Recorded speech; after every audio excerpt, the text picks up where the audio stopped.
Good evening, everyone. It's Father Neil. It's Wednesday, December 23rd, coming a little bit early today because tomorrow, or Thursday, is Christmas Eve. And I wanted to wish you all a very Merry Christmas, a blessed Christmas. It will be celebrated differently this year, of course, than in the past, and hopefully we'll be able to be socially together even as we're physically distant. And I know that there's certain hardships presented to many people by the travel restrictions and so on. But the main thing we do as a people of God is celebrate the blessings God's given us. Christmas is Emmanuel, God with us, to remind us of the blessings we do have and that the ability to share that with one another. It's about love, it's about relationship, it's about being together emotionally and spiritually, and perhaps through technology virtually if possible. So we want to wish you all a Merry Christmas. Please stay safe and healthy, and certainly my prayers are that 2021 will be a better year for all of us. And as more people get vaccinated and things do get better, as I hope they do later in the winter and on into the spring, that we can become more open and have more masses and more availability for things that are the life of the parish. But in the meantime, we'll continue to operate under those current restrictions. So as of 4 o'clock this afternoon, we actually have closed registrations for the masses for Christmas Eve and Christmas Day.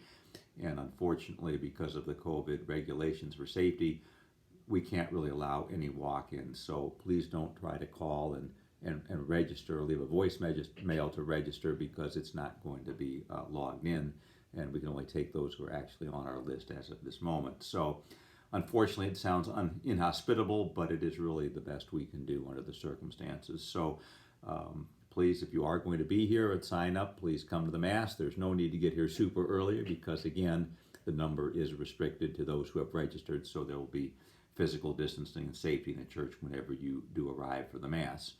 Now, the 3:30 Mass on Christmas Eve tomorrow and the 9 o'clock Mass on Friday, Christmas Day, will be live streamed for those who want to watch live, and for those who want to watch it later, it will be, both of those will be posted on video as YouTube videos, as we do every week, so that you can view that at your convenience. So we're looking forward to that, hoping everything will work out and be very pleasant. And it looks like the weather will at least hold from a snow point of view, so that should be a good thing.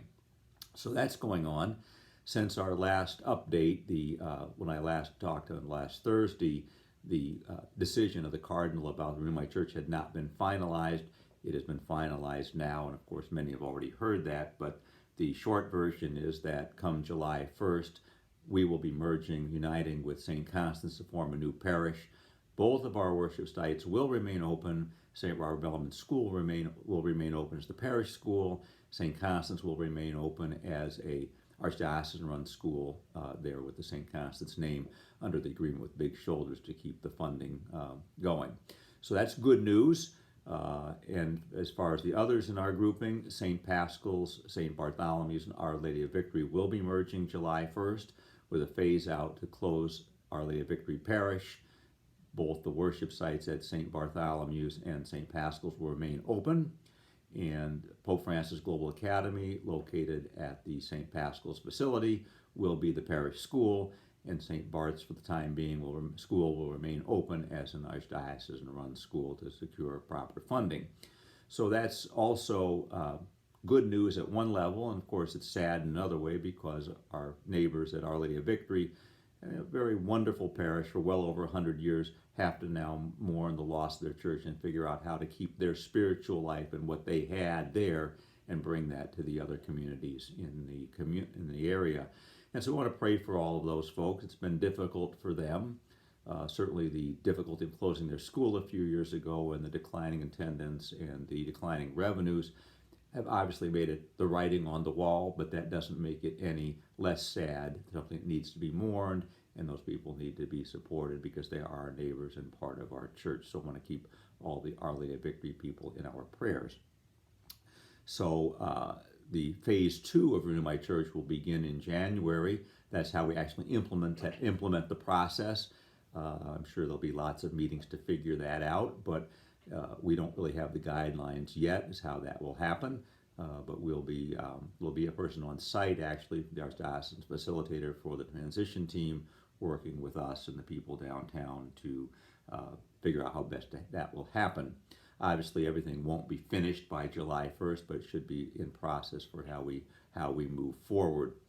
Also, the priest placement board is looking at pastors for all the areas. There's many of these parishes throughout the Archdiocese going through into my church. Some of the pastors will be named from the outside. Some will be current pastors at some of the current facilities. That's yet up in the air, and the time frame for that process is not really finalized. Certainly all the decisions will be made by March 1st, but we're hoping much sooner than that, so we'll have some idea of where we're going, so that where I'm going to be going in the future as well. So that, again, there's just a lot up in the air, but we'll be continuing to update as those things happen. But other group of people that I will ask you to continue to keep in your prayers as well is all of the parish staffs. Obviously, those would all be in particular, since they'll all be out of jobs. But as we consolidate the parishes, we bring them together, we'll have different staffing needs, and the HR department from downtown will be working with all of the pastors and all the parishes, also beginning in January, to help that transition process. And as we determine what staffing needs are in the new parishes, some positions may have to be eliminated, others will be combined perhaps. And so there's obviously lack of job security on the part of all the current staff members who are still being asked to continue their jobs through June 30th and to try to make this possible. So want to keep them in our prayers and support in any way possible that we can keep them, because it is a kind of a difficult time for them. For the pastors, well, we have uncertainty of where we're going to go, but we do know that we'll be landing somewhere, so it's a little less stressful on us than it is on the employees. So want to keep the people of LV and certainly of all of our staff members constantly in prayer as we begin this new phase of the Renew My Church process. Other than that, we've been doing fairly well. The church looks very nice for Christmas. Hope you'll be able to see that. Given, of course, all the restrictions and the lack of volunteers, we haven't been able to decorate and do some of the things we normally do. So you will not see the nativity set by the font this year on the videos. We've just put up the Holy Family and a few other statues of shepherds right in front of the altar, so that there'd be that focal point there. The Three Kings will still come and visit on Epiphany, which is January 3rd, and certainly we'll celebrate the Feast of the Holy Family this weekend, Saturday and Sunday. So a long weekend of celebrations: Thursday, Christmas Eve; Friday, Christmas Day; Saturday evening and Sunday, the Feast of the Holy Family. So this is all part of the Christmas joy, and so I hope you continue to have Christmas joy in spite of the hardships, in spite of the difficulties, in spite of some of the losses that all of us have experienced. One parishioner was kind enough to send me a poem, My First Christmas in Heaven, and said that, Father, your mom wants you to see this, to remind me that she is safe and she is with the Lord, and doesn't take away the pain or the fact she's not here. And I know many of you also are suffering that, not just because of the first year, but because of the loss of people that are no longer part of the family, physically present here in this life. So it is difficult at times, but we have been blessed, and they are looking down upon us in that glorious feast of the heavenly banquet in heaven, and that's my consolation and my hope for myself, for my mother, but also for all of you who have lost loved ones, particularly in this difficult time with the COVID. So please continue to spread the Christmas joy, to look on the bright side, to see where the positives are, where the blessings are, not to be Pollyannish, not to deny grief and all that other stuff, but to recognize that we are very blessed, and that we do have this vibrant community of faith and trust that God is with us, Emmanuel, God with us, that the Lord is walking with us in this life, and guarantees that he'll walk with us in this life all the way and take us to the next life. So again, God bless you. Have a wonderful Christmas, and I'll see you soon. Bye now.